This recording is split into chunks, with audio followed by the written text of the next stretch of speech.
And take a look at the yields that we saw on the primary market really surging yesterday to record highs. We've got short-term yields now in Nigeria ranking amongst the highest in Africa. Just tell us what's driving yields higher and the type of response that we saw at the T-bill auction yesterday. Well, what you've seen at the T-bills auction is just a reaction to the decisions made at the Monetary Policy Committee. That's just a reaction from the market. We saw the central bank, the Monetary Policy Committee moving the MPR rate by 275 basis points, increasing the cash reserve ratio by 400 basis points, and a lot of tightening measures that have been put in the interest rate market. So it is only natural that the investing public react accordingly. And so we saw very high bids coming to the central bank window. And interestingly, about 168 billion was on offer, but I think they sold over 200 billion, which technically shows the tightening measure or the tightening drive of the central bank. And so we saw these yields coming out significantly high. We saw the 91 days at a discount of 15 with an effective yield of 15.38, up to the 1 year, a discount of 16.2219 and an effective yield of 19%.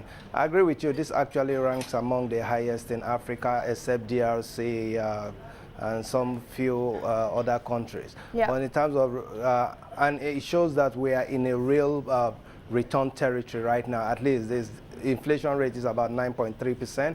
With this, it shows the 1 year yield is actually over 1,000 basis points in real yield. So with real yields sitting at around 10%, are we likely to see foreigners flooding back into the market? And how is this likely to impact the currency then?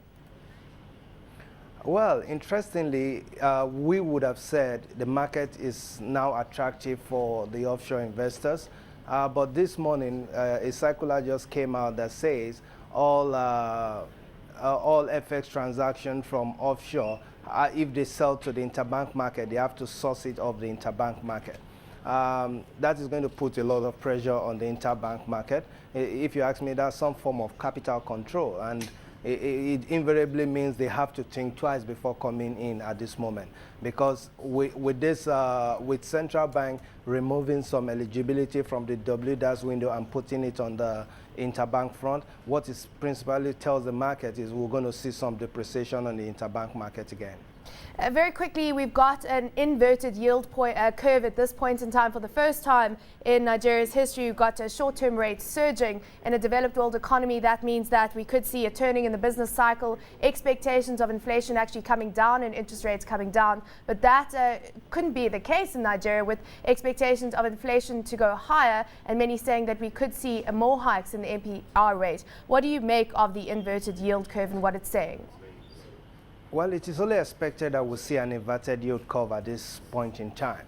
All that is happening now are response to short-term happenings in the market. So it would be unfair on the general public to use short-term measures to price a 20-year kind of asset. So it is expected that on a short-term interest rate will increase, and we don't think we're going to be at this level forever. So I think we've just priced our yields according to our expectation, because we expect that in the long run this interest rate should actually come down.